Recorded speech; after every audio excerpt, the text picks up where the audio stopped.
Welcome to the Folktale Project. This is Dan Schulz. Today's story is a Native American folktale for this Thanksgiving. It stars our favorite trickster, Iktomi, and has a lovely lesson about sharing. This is Iktomi and the Muskrat. Beside a white lake, beneath a large-grown willow tree, sat Iktomi on the bare ground. The heap of smouldering ashes told of a recent open fire. With ankles crossed together around a pot of soup, Iktomi bent over some delicious boiled fish. Fast he dipped his black horn spoon into the soup, for he was ravenous. Iktomi had no regular meal times. Often, when he was hungry, he went without food. Well hid between the lake and the wild rice, he looked nowhere save into the pot of fish. Not knowing when the next meal would be, he meant to eat enough now to last some time. How, my friend?" said a voice out of the wild rice. Iktomi started. He almost choked with his soup. He peered through the long reeds from where he sat with his long horn spoon in mid-air. "How, my friend?" said the voice again, this time close at his side. Iktomi turned, and there stood a dripping muskrat who had just come out of the lake. "Oh, it is my friend who startled me. I wondered if among the wild rice some spirit voice was talking. How, my friend?" said Iktomi. The muskrat stood smiling. On his lips hung a ready, "Yes, my friend," when Iktomi would ask, "My friend, will you sit down beside me and share my food?" That was the custom of the plains people, yet Iktomi sat silent. He hummed an old dance song and beat gently on the edge of the pot with his buffalo horn spoon. The muskrat began to feel awkward before such a lack of hospitality, and wished himself under water.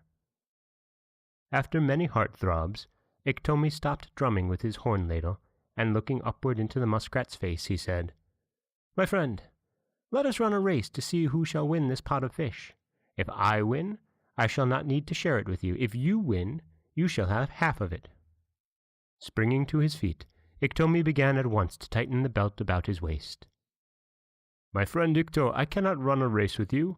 I am not a swift runner, and you are as nimble as a deer. We shall not run any race together," answered the hungry muskrat. For a moment, Iktomi stood with a hand on his long protruding chin. His eyes were fixed upon something in the air. The muskrat looked out of the corners of his eyes without moving his head. He watched the wily Iktomi concocting a plot. Yes, said Iktomi, suddenly turning his gaze upon the unwelcome visitor. "I shall carry a large stone on my back. That will slacken my usual speed, and the race will be a fair one."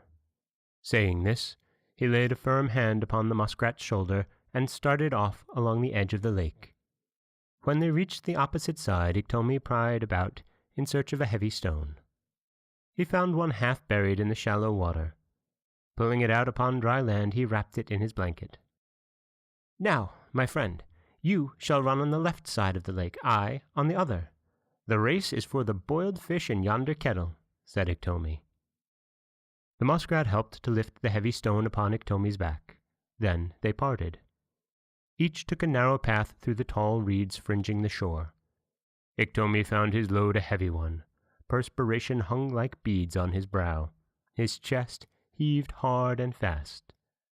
He looked across the lake to see how far the muskrat had gone, but did not see any sign of him.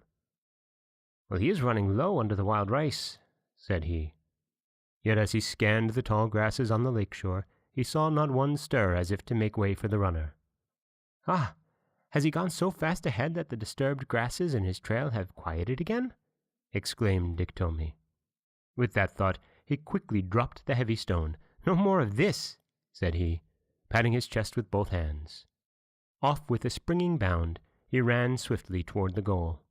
Tufts of reeds and grass fell flat under his feet. Hardly had they raised their heads when Iktomi was many paces gone.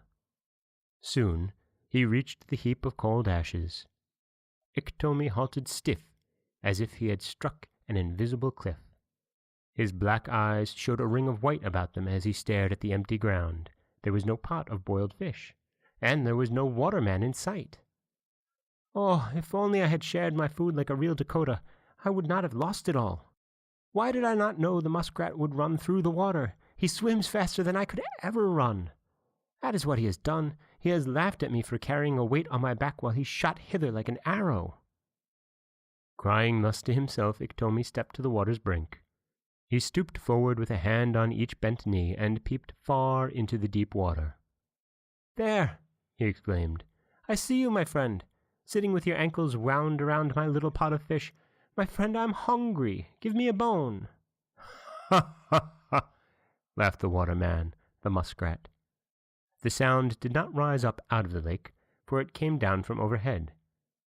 With his hand still on his knees, Iktomi turned his face upward into the great willow tree.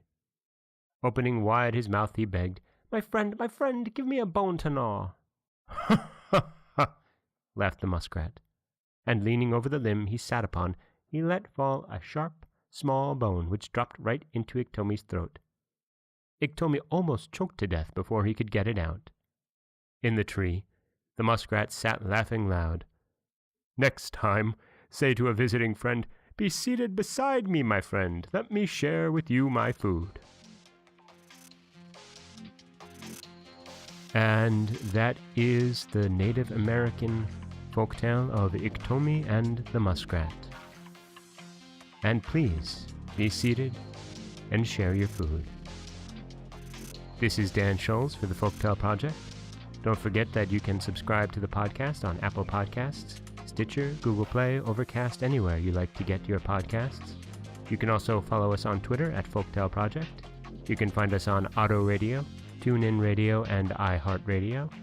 And you can always head over to folktaleproject.com, where you'll find a new story waiting for you every weekday morning.